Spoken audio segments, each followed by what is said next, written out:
What was the plan on the last kickoff? Was it to, did you think about squibbing it as a potential? Yeah. We obviously should have handled it better than we did. There's just enough time. We weren't quite sure what we were going to do if we were going to go for it on 4th and 2, if we were going to kick the field goal.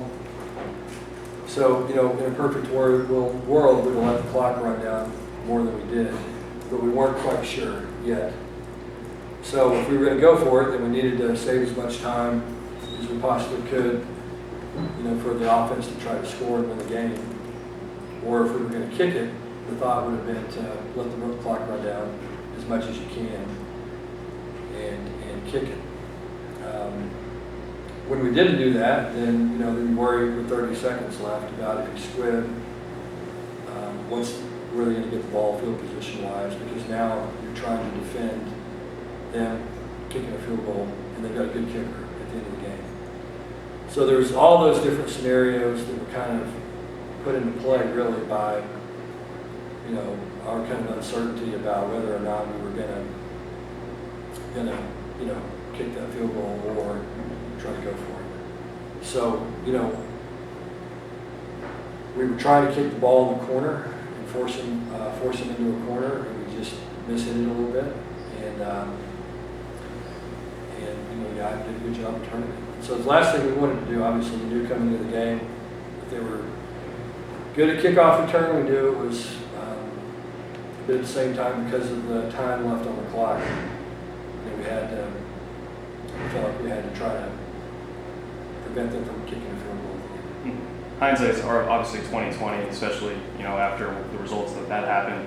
But was that kind of just almost a sequence of very tough things in your mind, where it's just like, hey, it could have gone one way or the other? Yeah, there was a lot of stuff. We almost went for it with about 4 minutes to go, and we had 4th and 10, and that was a consideration from our own about 15 to 20 yard line, and we elected to punt. Defense did a great job of stopping them. We got the ball back in 2 minutes. It was plenty of time. So there were a lot of things that were kind of 50-50 type decisions that we just had to go with our gut on some of the things. And the big thing at the end was, did we feel like Blake could make the field goal? And we felt like he could. And so we decided to go ahead and kick it there. Houston had to use one of their timeouts because we sent the offense out, and we felt like that was to our benefit, them using a timeout. And so we felt like 30 seconds wasn't really enough time for them to score, assuming, like I said, that we could not give them great field position on the kickoff. Did you kind of have a feeling, though, after that field goal that there might be too much time? Obviously, that's, like I said, that's kind of, had I known we were going to kick the field goal for sure, I'd let it roll down and we would have just squibbed it. But there was some uncertainty about what we wanted to do. It looked like things could have gotten away early. You found you're in a 17-point hole early on, and then you rallied back and took the lead. What changed? How'd you get out of that?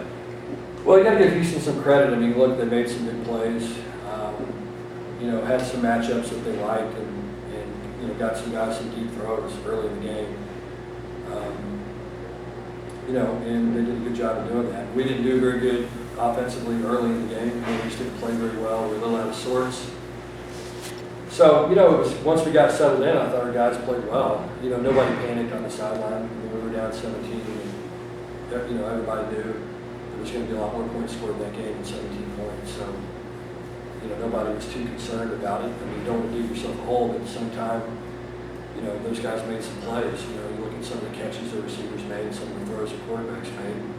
Sometimes people get off to a hot start and just survive it. Our guys did that and got back in the game. You talked a lot about kind of being in this position of having games that matter in October. Yeah. Do you think you're, from this game, closer to getting kind of over that hump, or where do you think? Yeah, we'll see where we go from here. That's the thing is, it's hard to win every football game. I think there's 9 undefeated teams in college football out of 130. So, it just shows you how hard it is to win every week. It's hard to do. It doesn't really matter, who you play or what the circumstances are. It's just hard to win every game. And especially when, you know, you're not one of the elite teams in football from a talent standpoint, you know what I mean, where you can just line up and it doesn't matter who you play, you're just going to be better than they are. We're a good football team, we got good players, but we're not, you know, we're not going to have 15 first-round draft picks. So, you know, when you have that kind of team, you have a small margin for error. And our guys have done an unbelievable job of playing at a high level week in and week out.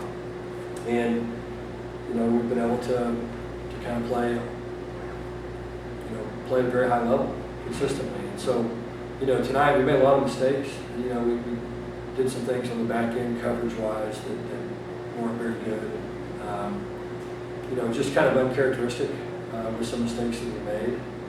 Tonight, it's hard to win on the road against a good football team when you make the number of mistakes that we made tonight.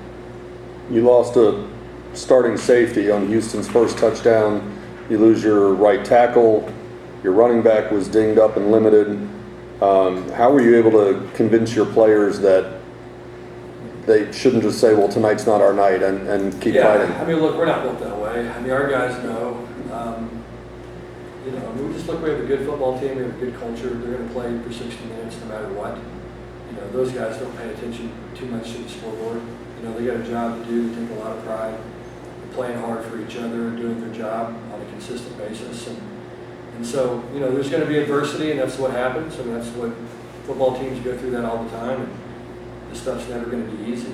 So, you know, that's why we've had a lot of success around here, is because our guys believe in each other, and they believe in what we're doing, and they know when somebody goes down, somebody else has to step up, and injuries are part of the game. And so it wasn't ideal, obviously. You know, we were banged up on the offensive line. You know, our running backs, we weren't playing with very many healthy running backs at all. But at the end of the day, you know, our job is to figure it out. You know, there's no excuses to not go out and play our very best. How did the Houston defensive line disrupt your offensive flow? Yeah, they did a good job. I mean, look, they're good. That's the strength of their team, I think. You know, and they got a lot of guys, and they're athletic. They can force your quarterback to step up, get pressure on the edge, and they really do a good job pushing the pocket inside, getting in the quarterback's lap. And there were times when that happened, when Tanner couldn't step into a throw or had somebody in his face, and just wasn't a lot of room for him to be able to throw an accurate ball. But I thought overall the offensive line certainly played well enough to give us a chance. You know, we scored 37 points, and you know, I thought those guys really, especially considering some of the injuries that we had, I thought that group really played pretty well up front. But again, it's hard to drop back and throw when they know you're going to throw. Those are good pass rushers. And you know, the one thing I thought they did a good job of was tackling in the open field. You know, there were several times when I thought we had big plays. We had a screen to Danny Gray one time that I thought, you know, had an opportunity to be a big play, and the guy made a shoestring tackle, and you know, I thought they did a good job getting our guys down, you know, in critical spots in the game. Obviously, anytime you start undefeated, you know, there's a lot of, it feels like whenever the loss does come, if it does come, it kind of carries more. Is there maybe you start off 8-0, then 5-0, and then 7-0 this year? Is there anything maybe you learned from how to respond to that first Well, loss? it's like I told our guys, you know, we haven't been very good after we lose a game. You know what I mean? We lost a couple of years ago. We, you know, didn't play well at the end of the season in 2019. You know, we lost the Memphis game, and then we lost to Navy a couple of weeks later, and didn't play well in the bowl game. And then, you know, last year we just didn't play well at all down the stretch. And so, you know, that's what we talked about in there when I talked to him, is just making sure that, you know, one loss doesn't become two. You know, who knows what's going to happen in conference stuff. I mean, there's a lot of things that can happen. You know, we have a very difficult schedule. You know, Houston had a good draw this year. You know, I mean, not playing Cincinnati, not playing Memphis, not playing South Florida or Central Florida. So they got a good draw. You know, we didn't, and so we're going to have to buckle up and go play well. And it's just what we have to do. You know, and not worry about it. And that's part of the way things go sometimes.